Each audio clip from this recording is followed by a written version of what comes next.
All right, well, Oh, welcome in the Three Guys Talking Ball podcast. It is just me of the three guys today. Grant and Ethan are both had some things come up. Grant's traveling back from the Paris of the Southwest, Tulsa, Oklahoma.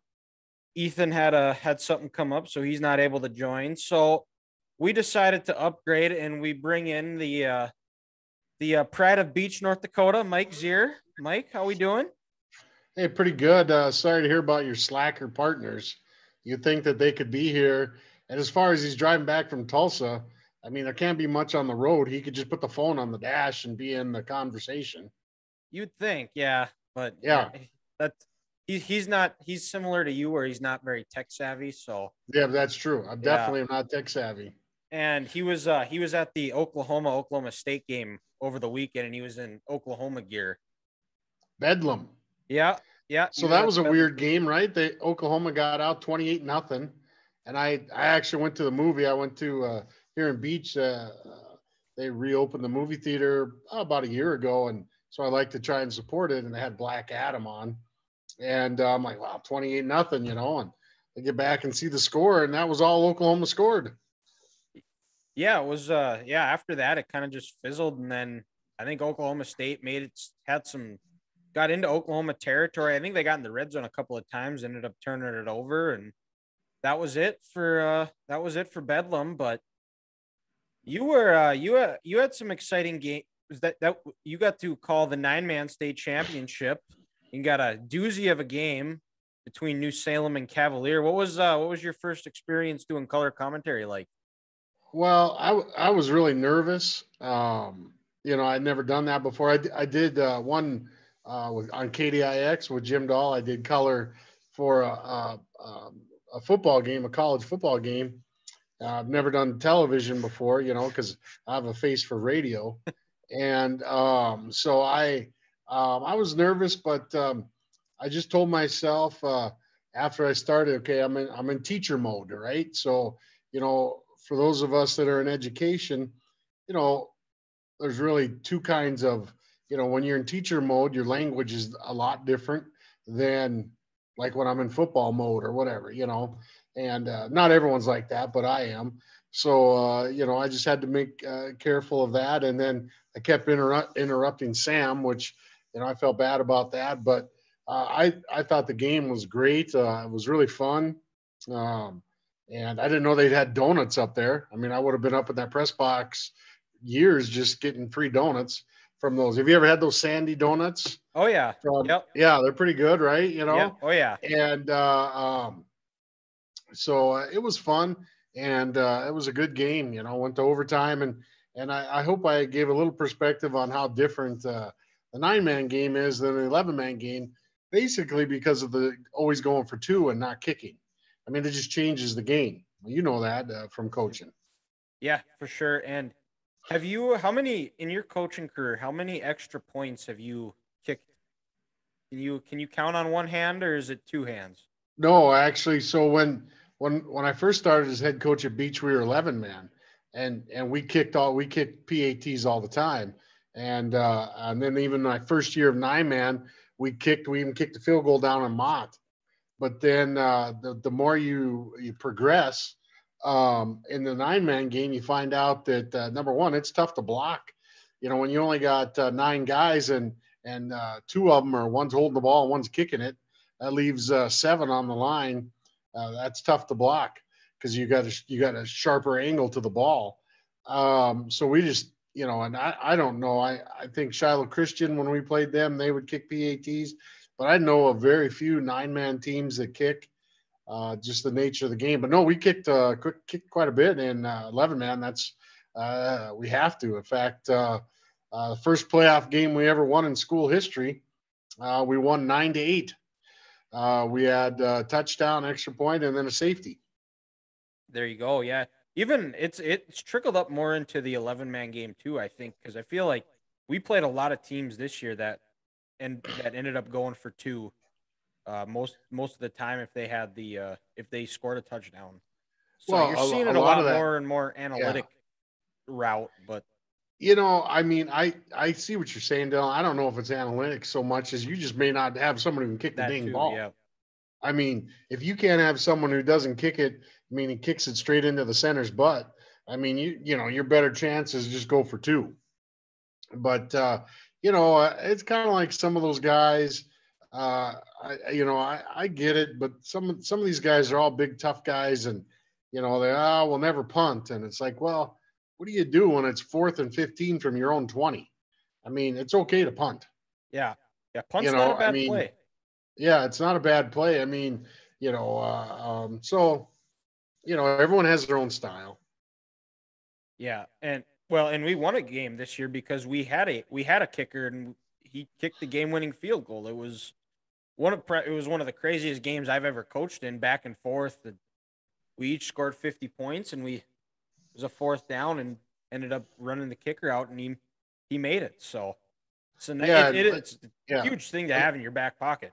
And like I said, an 11 man, that's I mean, it in my book, it's a necessity. I spent a lot of time on the kicking game. I even went and bought one of those shoes that are got like a block on the front. Oh, Those yep. aren't as easy to find as you think. I still got it in the equipment room, and so if you hit the ball square, you can really swing it and get some good distance.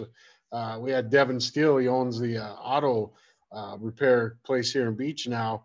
He kicked. We got touchbacks all the time. I mean, that's huge. That's one of the biggest differences. A 9-man, you start your field position is always good in 9-man, but it doesn't always matter. Yep. If that makes sense. Yeah. Oh, yeah. Yeah. And that's another thing too in high school. If you have a kicker who can kick it to the back of the end zone every time, that's also an added weapon that you need to utilize. Oh, absolutely. And you guys through your years have had pretty good kickers, So I mean, I think that's credit to you guys and to the kids that come out for your teams and stuff. So, but yeah, 50 points. But your defensive coordinator wasn't too happy about that game. No, no, no, he wasn't. But got a win. Yeah. And giving up 50 points, your college team knows a little bit about that after the weekend. Oh, duh. Both my college teams had the one I actually went to and played at, and then the one I cheer for as well. Yeah, Montana had a rough weekend, 55 points. It was over before it began, so to speak. You don't see too many games like that, let alone rivalry games, but they do come along, and it was just an ass kicking. Bozeman just dominated it. But Dylan, one of the things that I've enjoyed, two things the last few days, is you getting into that Twitter fight with that one guy, and I've enjoyed that. I don't know if you guys have been friends or not. I mean, he even got personal with you, which I always get a kick out of guys like that when he doesn't even, he starts spouting about the school you coach at. I'm like, okay, pal, but whatever. But is the amount of people that are mad, upset, pissed off, however you want to say it, that Montana got into the playoffs, the Grizzlies, not obviously not Montana State. And I'm just like, guys, there's way worse teams. There's 8 or 9 automatic qualifiers that don't deserve to be in the playoffs but get in. It'll be okay. They always have to fill the bracket in with teams like that, Dylan. It just happened to be this year was the Big Sky, not the Missouri Valley. Yeah. Well, back to this Twitter fight was that it was, I don't know, I tweeted out that it was 6,972 days since the last time UND beat NDSU. And usually when guys start going personal attacks, that's when I kind of just shut it down. It's like, you've got way more problems than what I'm tweeting back at you. So I'm not even going to give you any response or anything like that. At that point, I just sat there and laughed. It's like, so chill out, man. The funny part was he was talking about how UND has a 10-game advantage overall in the series, which, by the way, Montana has a huge one against Montana State as well. But the part that was funny that I wanted to reply to him, I'm like, well, Arizona State has a 1-0 advantage against you guys in hockey. Does that mean they're a better hockey program? I mean, but I don't get into those anymore. I got into, I got to tell you this real quick. Okay? I got into one Twitter beef. This was quite a few years ago now, Dylan, with this lady. It was when the Bison played Jacksonville State in the championship. You remember that? Yeah, that was my senior year. Oh, okay, good. So they were down there in Frisco, and this lady who was a Jacksonville State fan, she got into a Twitter fight with me saying that Frisco, Texas was not a neutral site for the national championship game. And I'm like, I shouldn't even got into it with her, but I did. I'm like, have you seen a map? North Dakota from Texas, like you're literally closer, or at least fairly close, to Frisco than where NDSU was. But at that time, Dylan, that was when they just swarmed Frisco with Bison fans, and then she was complaining because it was like I don't know what it was, Dylan. It was like 48 degrees that day or something. And she was like, she was cold and it was an unfair advantage, and which that part may have been, but I mean, how do you know that, right? You don't know what the temperature is going to be 2 years in advance. Oh, hell, 49 degrees. That's football weather. That's perfect weather. You can walk around in a hoodie there. Yeah. So my thing is I think you do the right thing is I look at Twitter as you just try to have fun, and I stay away from politics and like personal attacks, and I think it just works out better. And but I got a kick out of that guy. He didn't give up on you, man. He kept on you. So I just like, you did the right thing. Not that you need my approval, but it's like that guy, you got to burn his saddle. Yeah, it is what it is. I similar to you. I use Twitter to troll people. That's the fun part, because for the most part, if somebody wants to talk smack about one of my teams, there's probably a 95% chance that I've already said it about them. So, and being able to use that term, because being the Michigan fan I am, I've had to listen to Ohio State fans for the past 15 years tweet the same thing. So, you know what? It is really nice to be able to flip that around on somebody. So I'm just going to enjoy it. NDSU, they took care of business. Cam Miller just scored again. That was similar to the Montana State game. It was over within the first couple of plays after Tamarick Williams had that 50-yard run, their second offensive play. And UND, they still got some life. They get to go to Weber State, a little bit of a Big Sky rivalry renewed. I don't know if you call it a rivalry, but they did play each other. Do you how are you feeling about SEMO? I mean, they got in on a coin toss, but the talk was that they would have got in, which is kind of interesting. Is that if Tennessee Martin would have won that coin toss, and then SEMO would have got in, they would have knocked Montana out of the playoffs. Because I think it goes without saying that the Montana Grizzlies were the last team in, as far as at-larges. Yeah, they said that it was. I think I saw today. It was UND and Montana were the last two teams in. Yeah, and that's fine. I mean, they're both 7-4, both playing good conferences. And I think what helped the Grizz, though, and this is going to be weird saying this, Dylan, but what helped the Grizz is that they played the number 2 seed to overtime on the road. They played Weber really tough on the road. I mean, these are all losses for them.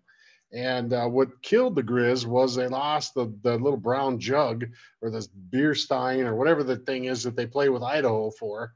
And, like by 3 at home. Had they won that, we wouldn't even have been, none of this stuff would have even happened, but they didn't.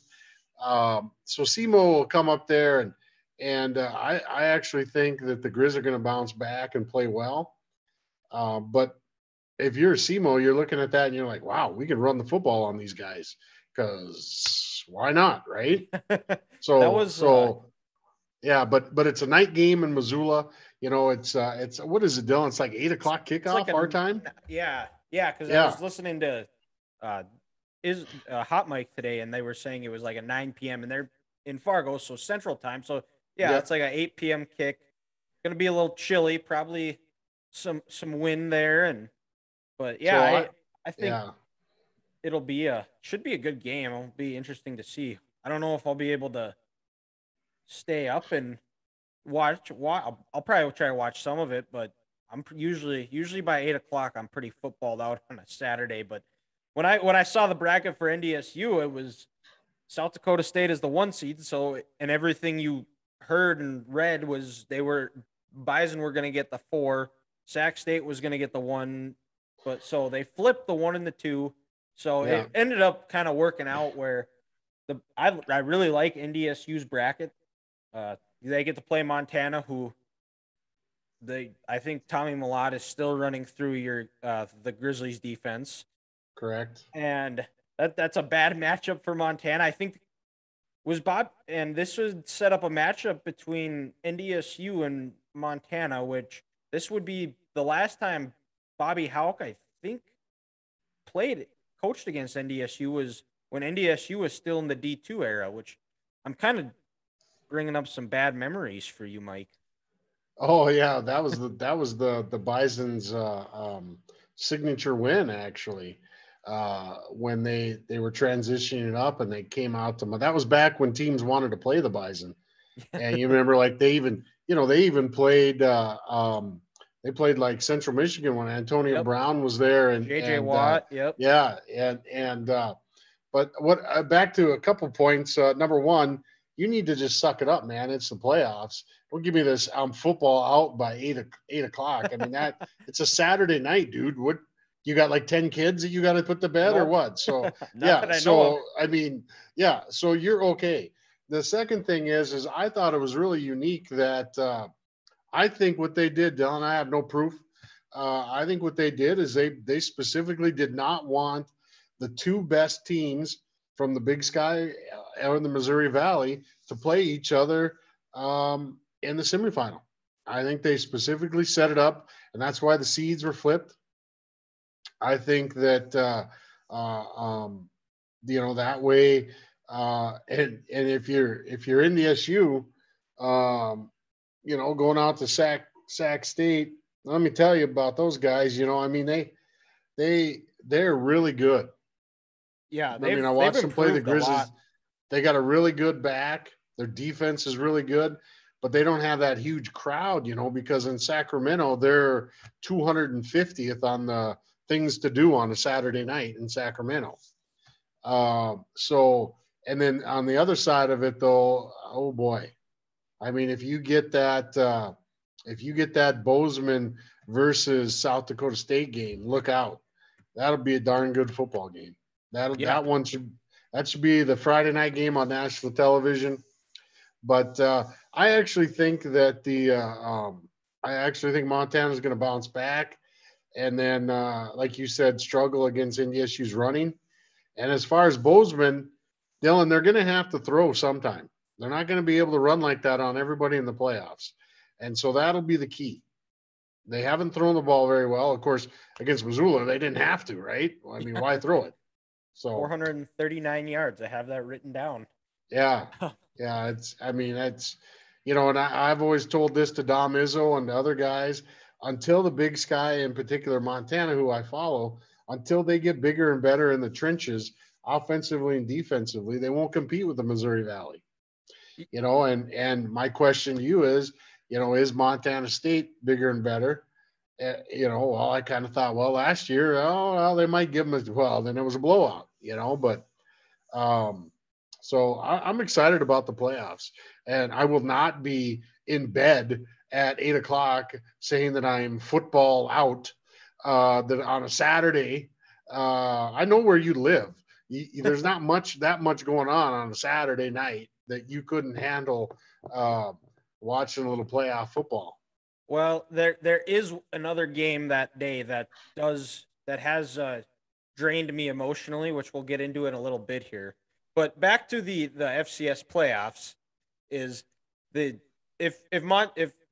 Montana State will play the winner of UND Weber State, and if you remember the Weber State Montana State game from earlier this year, Weber State must have had money on the Bobcats or something, because he had 5 4 or 5 safeties in that game, which Yeah, I think basically gave it was a Montana record. State the win.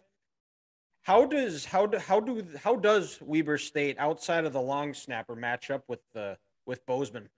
Really good. I mean, they were in that game. They were in every other facet of that game, and that was on the road, which of course it would have to be again. But I'm just guessing by your little overtones here that you're not giving the UND Fighting Hawks any chance of going into Utah and winning at Weber State. Is that what I'm getting from you? I Yes, mostly because UND is a completely different team away from the Alaris Center, where they have not gone on the road where teams that they should beat and beat handily they let stick around like a Northern Arizona or a Youngstown, which probably you people have argued that they should have gotten, and they had the Missouri Valley Player of the Year probably in the running back. I can't think of the guy's name, but he's a heck of a player. But and just you look at like last year when they played South Dakota, who they were better than, they lost to. They're just for whatever reason they're just a different team outside of the we had former Right, Bison but on they're Zach but they're playing Willis a call it a team, chicken coop. but they're playing a team that did the same thing when they went and played in Bozeman. And the Yeah, Grizzlies had a good shot to beat them too, but they hung on a win. I mean, I don't, I think it'll be interesting.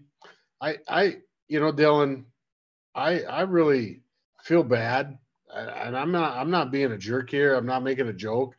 My stepson is a senior at UND, and I mean when they send out, come for family day, it revolves around a hockey game. They don't, and it's like I generally feel bad for the football players at that university because I think their staff does a great job. I think that they get into the playoffs. Youngstown's won national titles, and here UND's getting in there, and they just don't have. I mean, the game I went to last year up there, you can get tickets on the 50-yard line, and I mean, and I get it. They got fans. It's not what I'm saying, Dylan. It's just uh, I do kind of feel bad for them, but I think they're going to play good out there. I'm with you though. I think Weaver's got the edge because they run the ball a little bit better, and UND's had a tough yeah. time, especially this last week. But just a lot of fun, right? Like I got ESPN Plus. I got a new what do you call them things that you plug the blue cord into? HDMI. Yeah, you plug that into the Yep. box that's got the internet, Yeah. and then Oh, that Ethernet. cord, Yeah. yeah, and then that goes into your TV. I Yep. got a new one of them deals, Ah. and Okay. it works really good now. And because before ESPN Plus would just spin on my television, but now it's like perfect. So I'll be jumping around games while you're watching your. Where's your game in the big house? Nope, it's in Columbus this year, but Okay, uh the only reason I was asking about Weber is because I didn't know a whole lot about Weber State. I know a little bit about UND just because they play in the Valley and they're local, but I they don't get that following, which is disappointing because they are a very underrated football program. If you look at what they've done through D2 under Roger Thomas, Dale Lennon, and then yeah, you know absolutely. they've consistently been in the D2 national title. They were in the playoffs. They competed with NDSU in the 90s where they basically after losing 12 straight, they flipped the script and kind of dominated the rivalry Yeah, in the yeah, 90s and until the NDSU moved up to Division 1. And but yeah, they don't get that following because it's such a hard hockey school and I yeah. I That do, and you like you said, but I think Bubba's a tremendous coach. He's a tremendous guy. He's lives and breathes North Dakota football. But I think in the end, it's tough to live in NDSU's shadow, and they just they haven't been able to get the size similar to what you said with Big Sky teams compared to the Valley is they haven't quite been able to get those the size that you need to compete in the Valley up front. Uh, their five yeah, techs, UND's five techs were 240. Well, good luck against NDSU linemen who are 290 to 300, 310. Right. Right.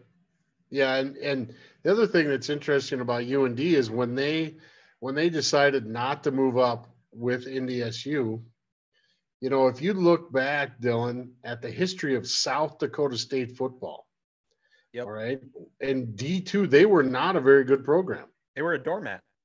They were. Let's just call them average at best because I don't like to, but and then they move up with NDSU.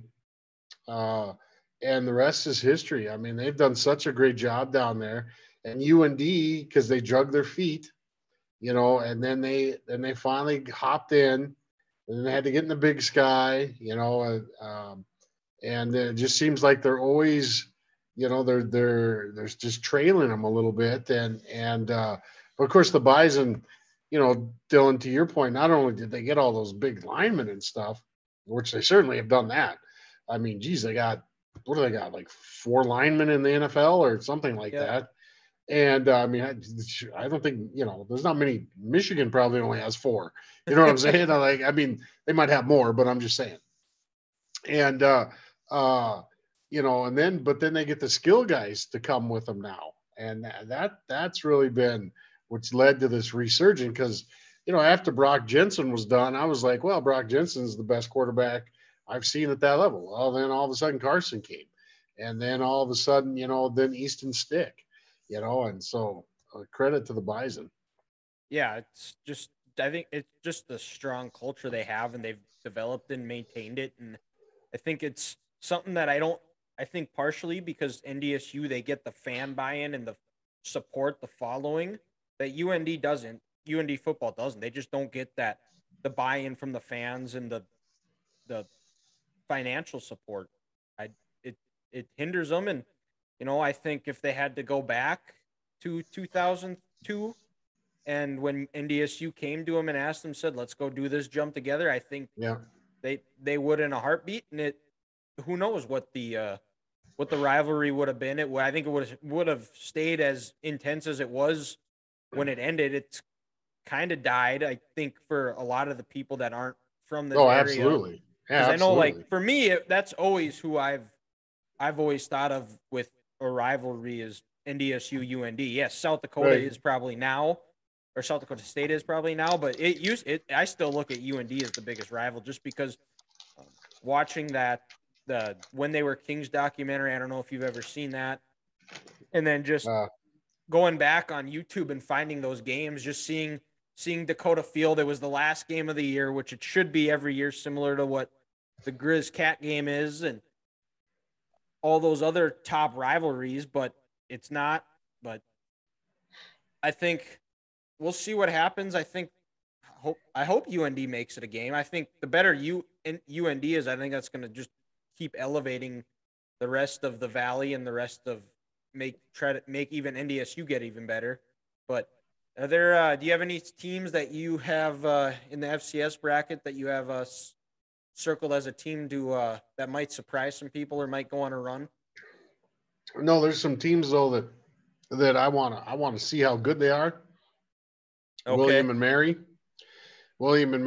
the formerly known as the Tribe. I don't know what they're called now, but yeah. And then the one that's really funny to me is Holy Cross, because they really shouldn't have been seeded, except for they did actually have a Division I win. I think it was UConn UMass or something. I don't know. Something really bad. And then they were undefeated. But traditionally, that league has just been terrible. I remember one year Lehigh came out to Fargo. I went to that game, and they didn't even score a point. So it was, and then their best player got kicked off the day before for some inappropriate stuff or whatever. It was horrible. But I don't know. I mean, I think there's going to be a team, that may surprise, get to the quarterfinals. Maybe it's like an Idaho or something like that. But we'll see. Idaho's got that crazy deal with those 4 kids getting murdered, and so that's That's That's right. just a bizarre story, where there was roommates that were still there. And of course, if you ever been to college, I mean, you hear lots of stuff. You probably just roll over and go to sleep. And then, what happened there. And then the whole team's trying to figure out, deal with that on campus, small campus. But no, I'm excited that second week, to see who's good. Um, uh, I really like it when those top 8 teams start playing. Yeah, for sure. I'm curious about Samford. I don't know a whole lot about Yeah, they're them. terrible. Okay. Yeah. I've heard Incarnate Word is a team to look out for too. They're the 7 seed. They've come a long way from when they played NDSU in it would have been in Carson's first year starting, and I worked for the football team. I was the officials host, so I had to walk officials around to meetings, and they would always meet with the other head coach. And I don't think he's their head coach anymore. I think they've got a new one. But funny story about him is when they were meeting with him, and he coached in the NFL. He was wearing a Super Bowl ring. I can't remember who he was coaching for that he won with, but he had like he was old school. He was wearing a shirt and tie and had sunglasses on, and they're meeting with him, and it was just a casual meet. There's sometimes where it's like it's private where they'll kind of get away from everybody. He was just walking back to the locker room, and they ask him, there any who your captains are, uh, who's your get back guy, who if they have a trainer with them, and then do you guys do anything that's out of the ordinary? Do you guys have any weird formations? And he goes, well, if we're pretty basic as far as offense, defense goes. Special teams, we kind of like to move, kind of run like a little bit of a trick play, like what Oregon does, where we'll get guys out wide and then bring them in, see what we have numbers. But I don't even know if we're gonna score, so you guys probably won't even have to worry about it. I was at that game. Okay, because that was the day. That was one of the times game day came. Yeah, it was not a good game. Nope. I think he Uh, won 78. I think it was 78 to nothing or something like that. yeah, it was bad. But Incarnate Word, I tell you, they're in a good place. If you're going to start a football program, San Antonio, Texas is a good place to do it. I have you ever get Anywhere a in chance, Texas. Dylan? Yeah, if you get a chance, I mean, how many good football players come from Texas? A lot. I mean, That's you even go to like the Rice Owls, people like that, and right? I mean, Texas State, they're like the whole rosters are Texas kids, that including the Texas Longhorns, although they get guys from Oklahoma and other places. But I mean, it just boggles my mind how good you're watching Colorado State game, and all of a sudden some dude lays someone out, and you're like, oh, he's clearly their best player. Oh, he's from Texas. And it's like, it's unbelievable. Texas, Florida, or California. yeah. Well, Georgia's another one, and then Yeah. even like NDSU, they've gotten some dudes from Texas. When you look at their first couple of national titles, was Warren Holloway was from Texas, and DJ McNorton were from Texas. Both big And that, contributors. of course, Eisen. yeah, as you know, that all depends on where your assistants are from, right? Yep. If you have assistants that have ties to those places, and then when Coach Kleeman was there, then all of a sudden they're bringing in a few kids from Iowa, even, which is pretty rare, to get them past Northern Iowa or whoever else. But yeah. Yep. And yeah, they've even NDSU, they've had a lot of success and going down to Georgia and Florida, where you look at guys like Yep. Christian Watson, and the list goes on and on. But Yeah, you're and all those kids get by all these other schools, yeah, right? even I want to say Montana State, they had a quarterback a while back that was I want to say I thought he was from Texas too.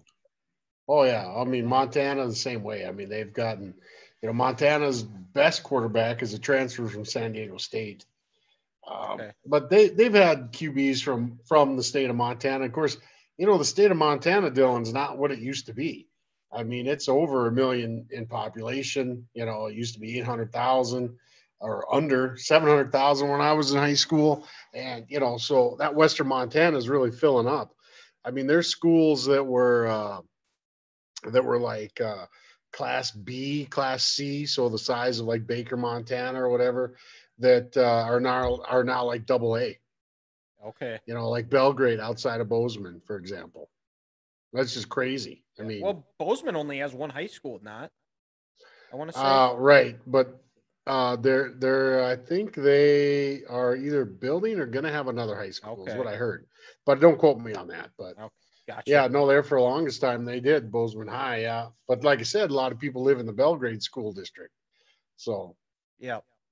And well, back. I do want to ask you now. What is your best Griz-Cat memory you have? Have you gone to a game in person? A Griz-Cat game in person, or yeah, I went to one that probably the best uh, Grizz Cat memory I have involves a guy named Shan Schillinger. oh, yep, You know, Jace's brother. Yep. yeah, Jace's brother. So Shan married a girl from Beach who was on my track team, Erica Niece. Okay. So I was around Shan a lot, here and there. I wouldn't say a lot, but proms and all that jazz. I would see him, and my greatest memory would be uh, they were playing up in Missoula, and the Grizz come out and they're warming up, and they got their silver helmets on, just like their normal uniforms and everything. And then they go in. You know how teams warm up, and then they go in. And so they go in, and waiting in there is an complete set of retro uniforms for the Grizzlies. Their old helmets that they wore like in 1995 with the color, the brown Yep. and the copper and the gold, and they came out. The place went nuts, and Shan in that game was a back and forth game. He's starting safety, um, and he ran a guy down, popped the ball out for a fumble, so Bozeman couldn't score, and then the Grizz went on to win the game. So just because I had kind of a little bit of a personal connection there, not a huge one, but just that I knew him and had talked to him, and so that was pretty cool. But other than that, no, not really. I mean, um, once I started teaching and coaching, it's hard to get away. I did last year. I went to the Grizzly night game against Eastern Washington. That was awesome. I rode the train out there. I think I told you that. Yep.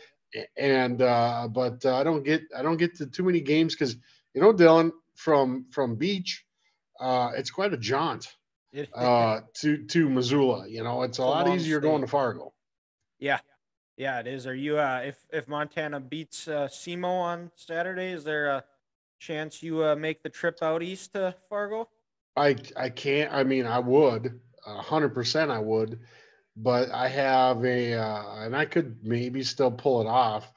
But I have a North Dakota High School Coaches Association meeting on Sunday, and so in Bismarck, and I have to be at that. It starts at 8 in the morning, so it makes it kind of tough to Ah, go to a game, and then come back or whatever. But I would love to, but I just don't think it'll work out. So, but I've been there when the Grizz played the Bison in the playoffs twice okay. now. So yeah, twice. They're both really bad games. Well, unless you're a Bison fan, then they were really good games. So yeah, no, I don't think I'll make it. And I don't think it's a guarantee they beat SEMO, but it's at home, so that should help. Yeah.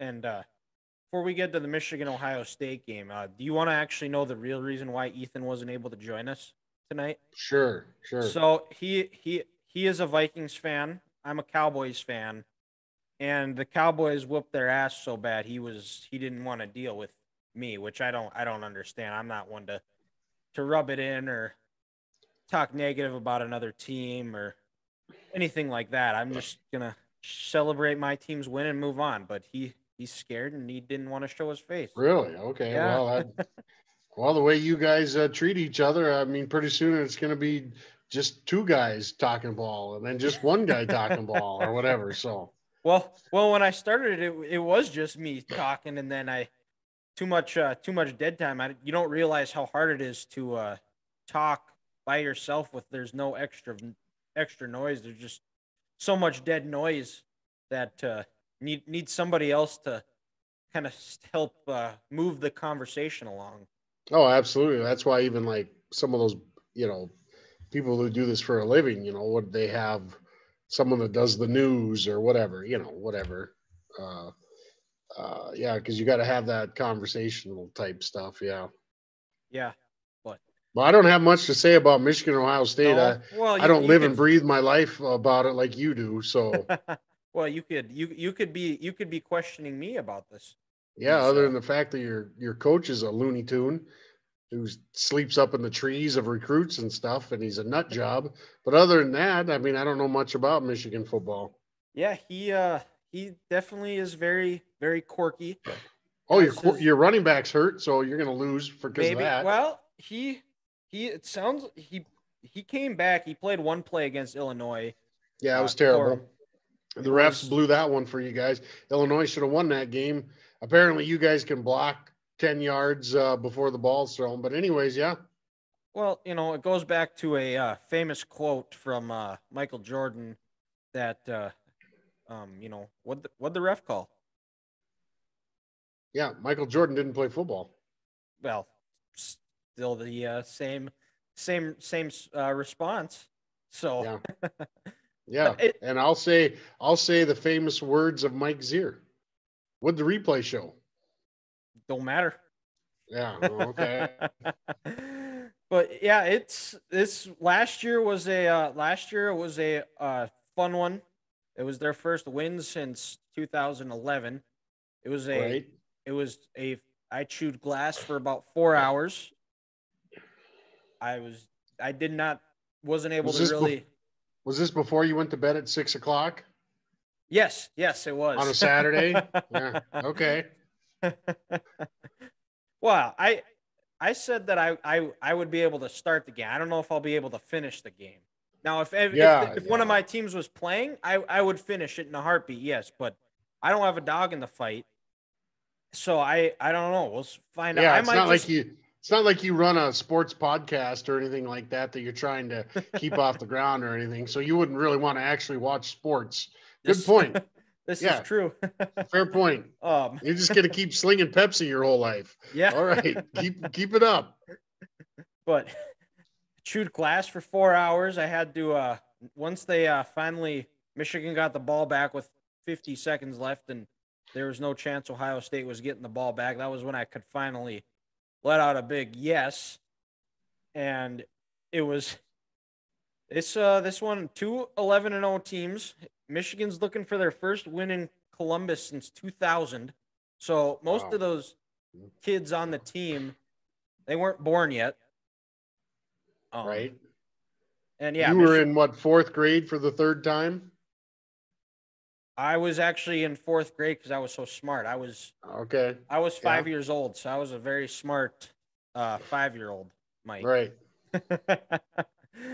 But I think this is the second time that two teams have been 11-0 in college football history that doesn't count a bowl game. And the other time was in 06 when Michigan and Ohio State played. And yeah, Who won that one? bad guys did. Yeah, if there was a big game between Michigan and Ohio State probably won most of them. In my lifetime, until from about 2001 to 2022, there weren't a whole lot of exciting Saturdays after Thanksgiving for me. Help me out, because I generally I don't remember. Which team hands out the golden pants necklace? That's Ohio State. Okay. Because something about back in the 20s or something that someone said we put our pants on the same way they do or whatever. It was they just came out with a documentary on Bally Sports about the rivalry, and Francis. I can't think of the guy's last name, but he was the one that started it. And there's a really good, cool documentary. But yeah, offensively, it's hopefully Corum and Edwards are back. They're both their running backs. If they're able to play, they got to have the physical attack like they had last year, where they just pummeled Ohio State into the ground, and Ohio State had no answer for the run game.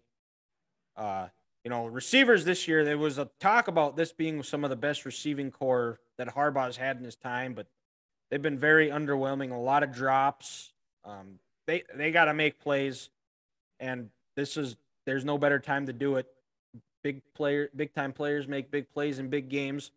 I would like to see J.J. McCarthy, the quarterback, use his legs a little bit more. He's got to live up to the 5-star hype and live up to that rating.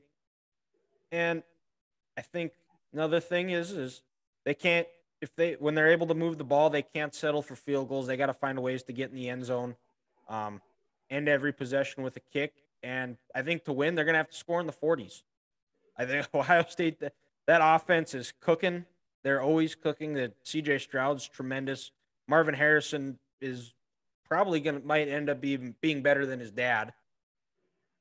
And the defensive side, the pass rush, they have to show up. They got to be able to get pressure without blitzing, get pressure with 4 guys. I'm hoping to get 4 sacks. I think if they get 4 sacks, they're going to be doing all right.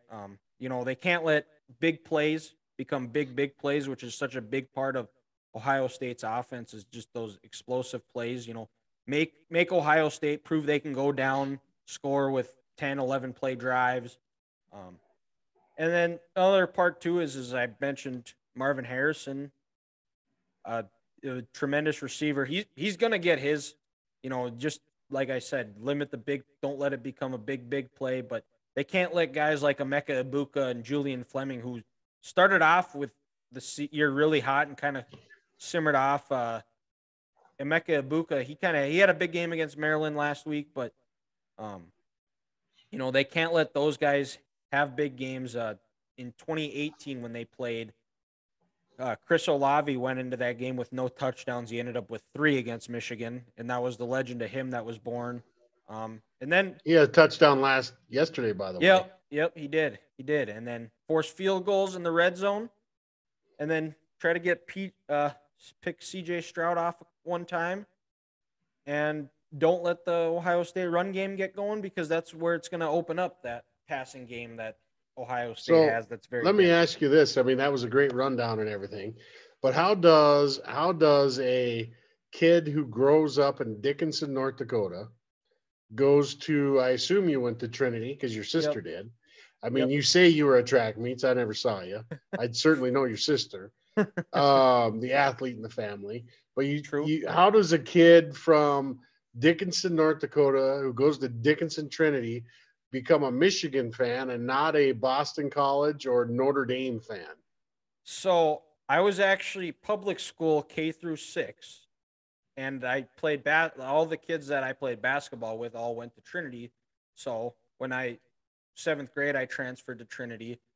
But back to the Michigan fan, I've been a Michigan fan since I was probably 3 or 4 years old, and this is how it went. My mom is a teacher. She teaches 1st grade in Dickinson. And she went to a teacher conference in Ann Arbor. And when she came back, she brought me a Michigan hat and 2 Jim Harbaugh figurines. One when he played for Michigan, and one when he played for the Ravens. And ever since then, I've been a Michigan fan. Lived and breathed with them. Yep. So the reason I ask, and that's a really good story, and if I ever meet your mom, I'm going to bring that up. That's a good thing she didn't go to Michigan State, I guess.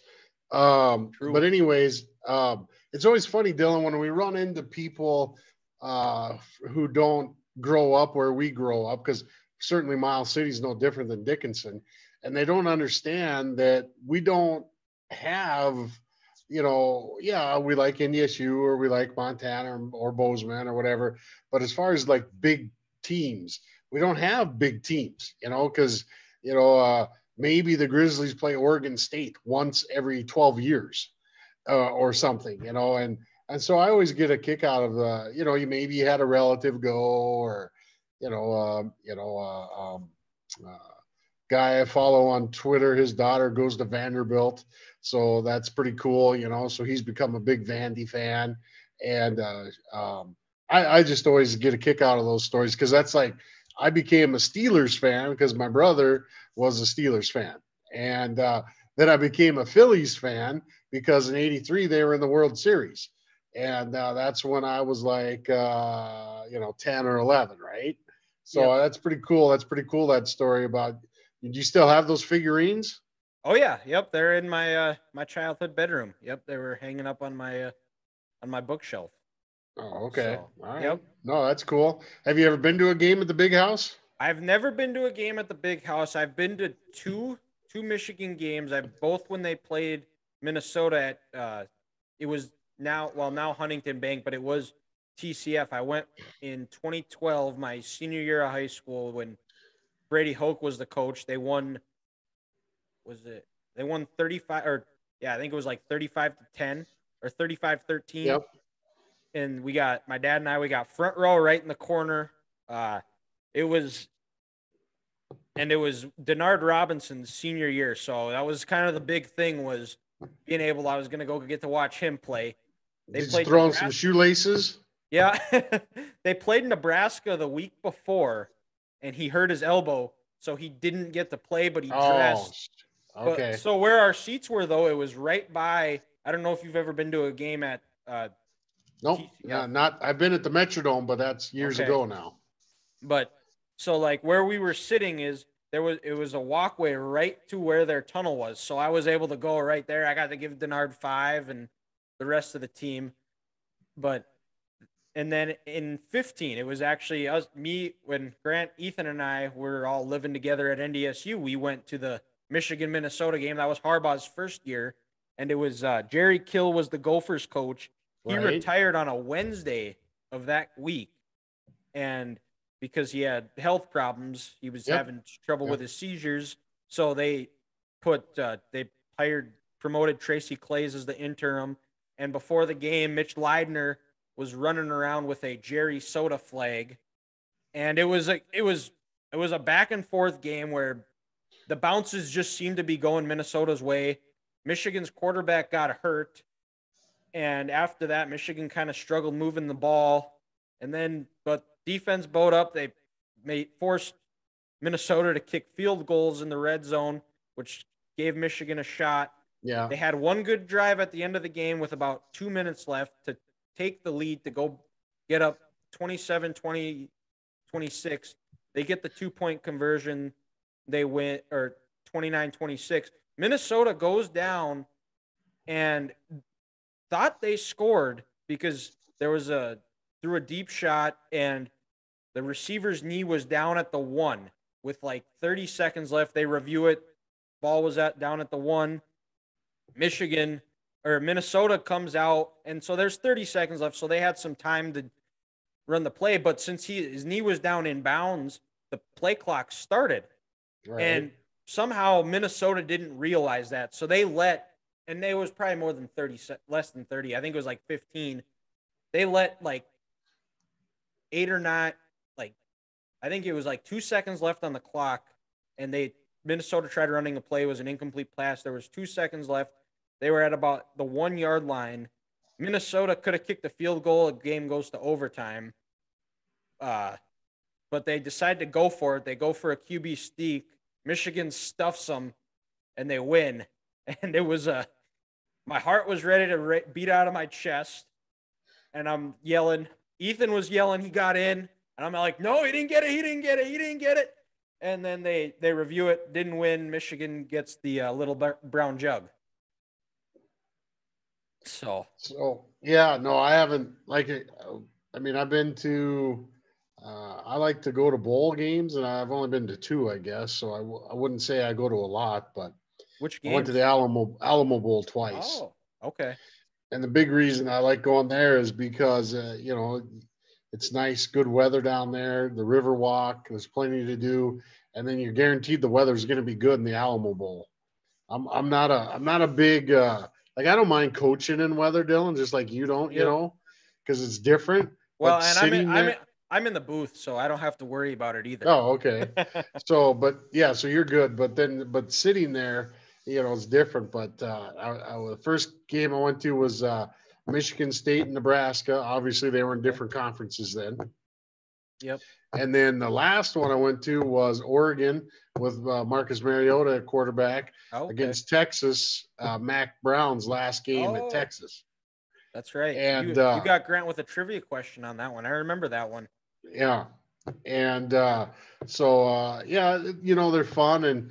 But I was just going to say to you, I mean, it would be cool. Like one year, it won't be this year because they'll be at a big one, but like some year, let's say Michigan's like 8-3 or something, right? And they're going to I don't know, something in Las Vegas or the Texas Bowl or the whatever. I would highly recommend you going to it. Yeah. I mean, I want to go to like the Rose Bowl and stuff too, but then you're talking big time bucks. Especially now for good just seats. Get there. Just to get there. Yeah. Airline tickets. Yep. Yeah. I was looking at tickets to Indianapolis for the Big Ten championship, and I looked. Okay. Oh, never mind. I'm not going. They're outrageous. Yeah, I did that in 05 with the Steelers made the Super Bowl, and like the best seat I could get was $5,000, and it was like the worst seat, like in the end zone, way up in the corner at the top, and then that didn't count flight and motels, and it's like, yeah, I'm good. I'll just watch it at home. Which are all jacked up because it's the Super Bowl. Yeah, but I did go see the Steelers that year. I've been to one NFL game in my entire life. It was 2005, the Steelers at the Vikings, and that was part of that stretch where the Steelers had to win out just to get the 6th seed, and they did, and then they actually won the Super Bowl that year. So they beat the Vikings at the Metrodome, and that was pretty fun. And you said you became a Steelers fan because your brother was a Steelers fan? I mean, my big brother was a Steelers fan, and I just started and just stuck with me. I mean, it's funny, Dylan. People just don't get that, right? They just don't get how we, because growing up in Montana, most of them are either Seahawks or Broncos. I mean, Seahawks or Broncos, but I don't know. I just became a Steelers fan. It's like, how'd you become a Dallas Cowboys fan? Same way, I bet. Yeah, I had an older cousin that was a Steelers fan. I kind of just followed his lead on that one, and here I am. So yeah, right. A lot of pain and suffering. So yes, but yeah, well, the Steelers. How would you assess what they're going through? Do you what do you think of Pickett? Do you think he's the future? You're the second guy to ask me that today. I was at a junior high basketball game, and someone asked me that. I said, I don't know. I mean, he looked decent yesterday, but they don't stretch the field vertically enough to where I can. And in order to win in today's NFL, man, you have to stretch the field vertically. I don't care what anyone says. And the days of handing the ball off to Barry Sanders and I love those days, Dylan. Don't get me wrong. Oh, me too. But those days are long gone. That's why I like watching Tennessee. I don't have anything. I don't like Tennessee any particular reason other than the style of football. It reminds me of growing up. That was the NFL I watched. That tough, gritty nature, and just the play. When you look at Tennessee, and we were talking about it when they played the Chiefs because Grant's a Chiefs fan. That Tennessee, the way they play is the way Mike Vrabel played when he was playing for the Patriots. Yeah, absolutely. Yeah, absolutely, and that's a good point. And now they're kind of the oddball team for them to prepare for people to prepare for because everyone else runs spreads and not like college spreads, but you know what I mean. They're still they still got a running back, but a lot of times those backs are just there for protection. Yeah, well, and I think the biggest thing that's holding the Steelers back is they don't have the offensive line that they had with Big Ben, where they were going on those deep playoff runs and winning the Super Bowl, and they just seem they don't care to address it at all. I think. No, I'll disagree with you on that a little bit. So the Steelers are cheap when it comes to free agency, always have been. Even their best people they've signed, like James Ferrier and stuff through the years, were guys they got cheap. And so this year, number one, they drafted Kendrick Green a couple years ago out of Illinois and thought he'd be a center. He was horrible. He hasn't even seen the field this year. Last year, he was starting center. So he'll be done. That was a second round pick. The couple of the other guys they've drafted have stuck around, but they filled in with they got the Vikings center. He's been okay, but again, they weren't the top level. But I think what happened, Dylan, is they agree with you. I think they traded Claypool because they had assets there, and the Bears, that pick's going to be a high number 2 pick. Mm-hmm. So the Steelers are going to have 2 high number 2 picks, and of course a high number 1 pick. To be honest with you, Dylan, I would be shocked. I know this sounds kind of weird, but if 2 of those 3 picks weren't offensive linemen, I would be shocked. Okay. And I don't know where they go with that third one. I mean, shoot, it could be anywhere, any except for running back or obviously probably quarterback or wide receiver, but probably D lineman, or linebacker, because that's the other thing. They traded up with Denver and they got a linebacker at 10 a couple years ago. Well, he blew his knee and he's just coming back and he hasn't been the same. And Devin Bush, that's a former Michigan guy. Yeah, and he really, his first year was great, man. He was all over the field. And so I think that they agree with you. I think that we may see some changes, but the salary cap just isn't there with them. So D-back. There's another one. They might draft a D-back in the top those 3 picks. Yeah, so many holes. You can never have enough guys in the trenches. That's one thing I've learned with coaching is you can never have too many guys that can play on the offensive line. Well, and the Steelers they've got a rookie quarterback, so they should be able to get some. That's a good time to develop and kind of build a roster before you got to pay them. If you have good receivers, they got good receivers. They got a decent tight end. They got good backs. It's just you're right. I mean, it's the biggest advantage of going from 11-man to 9-man is I don't have to put 2 more linemen on the field. Yep. I can't tell you when I was 11-man how many guys that I, who's going to be that left guard? You got to find someone to play left guard because I got right guard and right tackle are my best, and then left tackle is my third best. And, so who's going to be that left guard? But, so you're right on that. Lots of stuff catches up with people, like look at the Rams. The Rams sold their soul to get their Super Bowl, and it worked, right? It worked. It's rare, but it's rare, but now they're going to pay for it because their top pick this year goes to whoever. Detroit. It's not them. Yeah, and so it's it's hard when you lose those draft picks. Ask the Raiders. Why the Raiders been bad for all these years? Because they trade all their picks. Well, and then the ones that they've gotten, they've been bad picks. There's been a few good ones, and now I think they've gotten rid of pretty much all of them. But and if you miss on those first through 3 picks, it's not good. I mean, you got to at least be guys that can play. I'm not saying they got to be Aiden Hutchinsons and stuff like that, but they got to be able to at least play. And the Steelers overdrafted. Like they took this guy Artie. I call him Artie Gets Burns, but it's Artie Burns. Yep. He didn't pan out, and so. But then we took Cam Hayward, and he did. So late in the first round, you know what I mean? So Pouncey, one of the Pouncey twins you got, he paid Pouncey off. He got 17 years out of a franchise quarterback with a first round pick. Yeah.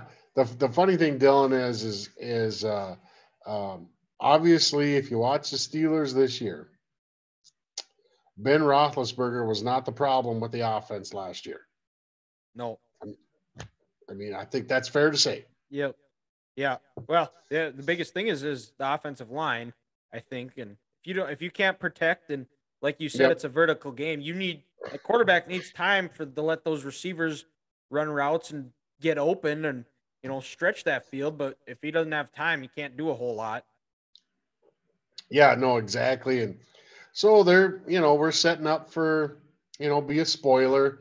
Still got to play the Ravens twice and be a spoiler and be in that top 15 of the draft. And then hopefully Chicago's pick is, top 5 of the second round. And, so I mean, it is what it is. I'm one of those guys that I don't, like when people give me grief about my teams and stuff. Like I took a lot today from Montana. It's just the way it is. I don't, I'm not going to be like you. I'm not chewing glass for 5 hours before the game, and they're always you're going to win some, you're going to lose some. Yeah, that's exactly it. But we got one more thing to discuss, and then we'll get out on our separate ways. It is Thanksgiving this week, and I know you are a lover of food, as am I. So, Thanksgiving, what are you putting on your plate, and what are you like looking at like, no, I'm not touching. I am a lover of food. Thank you for noticing that. I would say that for me, Thanksgiving is my favorite holiday. Same. Um, a lot of it has to go with who I am, with football and food and family. Um, and so it's just a special holiday. Now, food, a very good question. Very good question. Turkey has to be butterball. It has to be Okay. basted, and it has to be basted a lot. However, you're going to like this. I just paid $50. I got a smoked turkey. The last 3 years, I got one coming from the NDSU egg something at NDSU. They smoke turkeys, Okay. and they're amazing. Okay, you got to pay for quality, Dylan. So that's do. fine with me. Okay, but I don't share that with anybody. That's just for me and my wife. The smoked turkey, because I'm not. That's $50. Yeah. Okay, so that just goes in the fridge or the freezer until I'm ready to get, until that's just time for me to eat. Now, favorite food. Two of them, one controversial, one not. Dressing slash stuffing, however you say it, that is my favorite. Um, do you have to stuff it in the bird? Don't care, I'll eat it. Do you have to not have it stuffed in the bird? Don't care, I'll eat it. Does it have to be made like with fresh croutons and fresh bread? Don't care, I'll eat it. Okay, I could literally right now go home and eat 4 boxes of stovetop dressing, and all you do is add water to that and stir. Okay. You and Ethan would get along well because Okay. that was on our previous episode. We had comfort food, and that was his top comfort food was stuffing. Yeah. And then when it's fancier, it's even more special. The one that's kind of controversial, and I don't understand why it is green bean casserole. And I like the green bean, with the cream of tomato soup, the green beans, and the little onion things on top, Yep. whatever those things are called, those crunch things. Yep. I love those. Cranberries, I'm fine with that. I can eat that. I'm a dark meat guy, but I'll eat white meat. But the best thing about Thanksgiving, if not the best, is literally after Thursday, I got football Friday. I got football Saturday, because I don't sleep at 6 like some people. I got football Sunday, and all those days, for most of those days, all I got to do is go to the fridge and scoop up stuff and put it in the microwave for 2 minutes. And I got all those leftovers, right? But Dylan, I got a problem. Uh-oh. Uh, so my sister-in-law is Marianne Shillow. She taught at Trinity. Okay. Her daughter Jamel and their son Keith, I believe, graduated from Trinity. It's all before your time. But anyways, when you go visit people, it's fun, it's fine, but you don't get any leftovers. They keep all the food. I don't understand. I think that if you go to visit someone to eat Thanksgiving, it should just be known that if there's 10 people there, you divide up the leftovers by 10. Or if someone wants out, boom, then by 9 or whatever. It shouldn't be you just come down there, bring a pie, because you always got to bring something, bring a pie or something, and then you leave with nothing. I just don't think that's right, Dylan. So Well, what's your go-to food? so before I get into that, is that my family is that way where we do divide it up evenly, and I get, it's, we what our family does is I'm a big, I'm not a picky eater. You put something in front of me, there's a good chance I'm gonna eat it. I'm not in that my pristine running shape I once was, but I'm getting back to it. I am doing the Fargo half this year, so been starting to try to get back into shape for that. Hey, don't talk to me about racing until you can beat your sister in an 800. Well, And you can tell her I said that too, man. I don't care. Until you beat her in an 800 open, I don't even want to hear about it. So, well, we might have some there might be quite a bit of time before that one happens, but I'm I'm not if you put food in front of me, I'm gonna eat it. So yep, same, you same. know, Yep, turkey, yep. turkey. We usually get ham there too. So throw Okay, throw yep. throw a slice of ham. My grandma makes an incredible ham glaze too that you put over the top of it. This is like a pineapple. I don't even know what's in it. I don't even think Probably she does. brown Yep, sugar maybe. yep. Yep. That old style of cooking is you just throw shit in a pot and it's gonna taste good.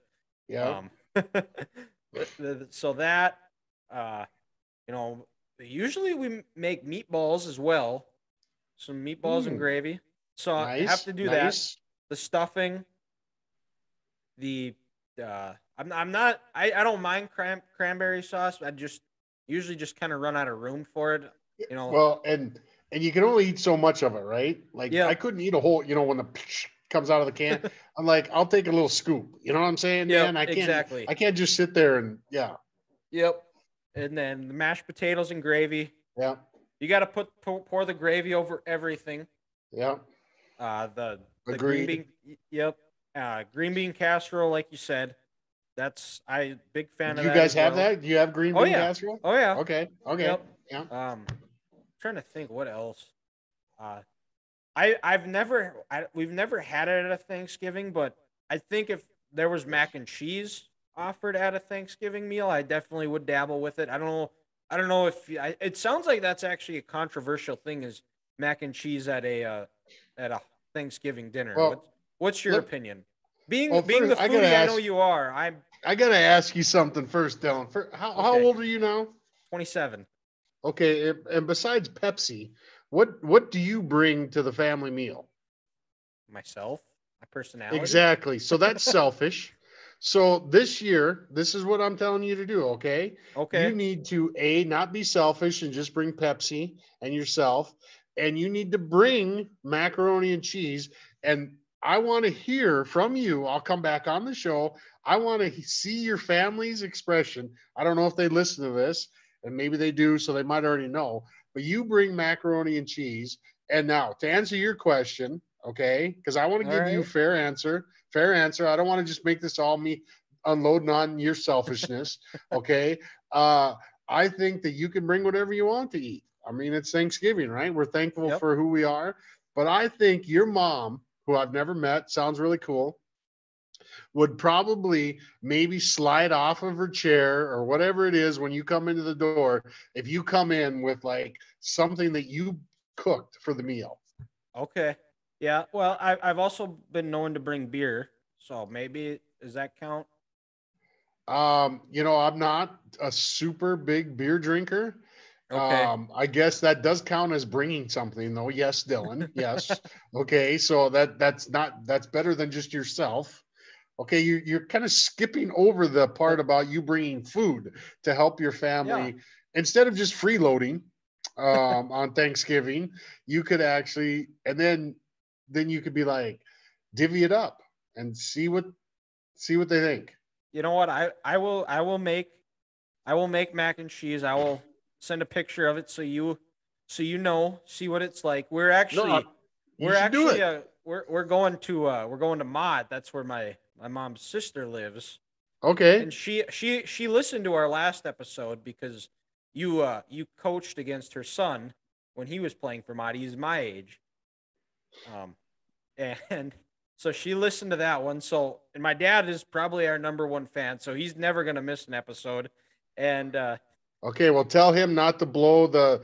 Okay, what's your dad's name? Carrie. Carrie? With Yep, a C or a K? with a C. C. Carrie, pal, listen, don't let the cat out of the bag.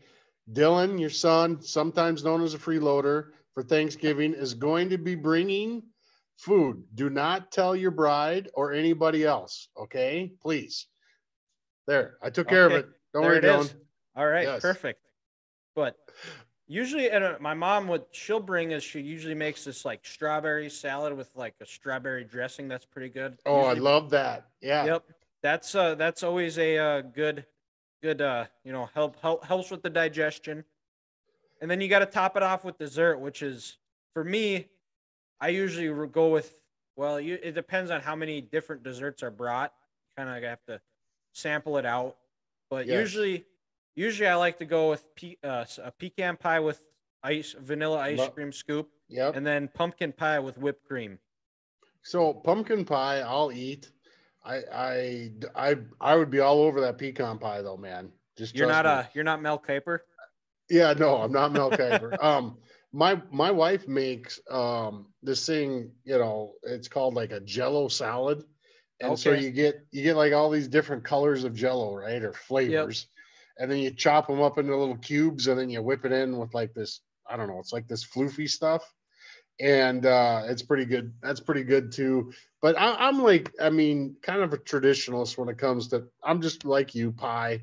Pie's fine. Some bars, because I'd rather eat the other stuff, right? Yep. I mean, that's what I want to load up on because I can eat pie right now, but I can't go get some dressing. No. No, you can't. And when you're done eating, are you how long is your post meal nap, or do you take one? I might doze off. I'm usually because so you're going to Mott, I'm going to Galva. Okay. Interesting. Have I went over how Galva got its name? Golden Valley, just shorten it. Yes. Good work. Okay. That Trinity education is paying off. All right. So, anyways, yeah, I'm going down to Galva. So I'll probably go downstairs. The gals stay upstairs and play what's it called? Pinochle. Yep. And I just go find a TV and watch football and listen to stories from my brother-in-law, who's kind of a retired dairy farmer, and the guy's got great stories and love his stories from when he was in the military to just farming stories. And so, yeah, that's probably what I'll do. I might doze off, Now, if I was at home and stuff, yeah, I'll nap, of course. But the other thing, Dylan, before we go here, man, look, are you listening? I'm listening. This is not, I'm not talking Kraft macaroni and cheese here, okay? Oh, You I have know. to actually go on the internet or someplace, find a recipe, and make this, it's hard. It's not easy, okay? And then this is going to require some skill. You can't just wake up Thursday morning and say, hey, I'm whipping this up. No, that is true. That is. I've made it before.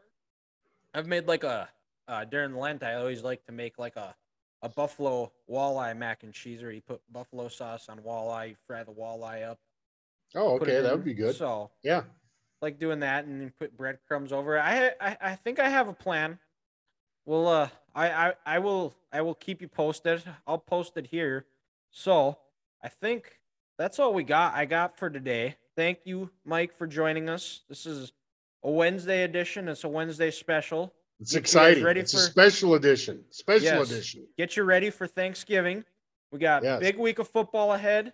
It is rivalry week in the FBS, playoffs in the FCS. Go check us out on all of our social medias: Facebook, Twitter, Instagram, TikTok. We'll be posting all of our content on there. And have a Thanksgiving. Happy Thanksgiving to you and your family, Mike. We'll talk to you guys next time. Yeah, same to you, Dylan. Thanks for having me on.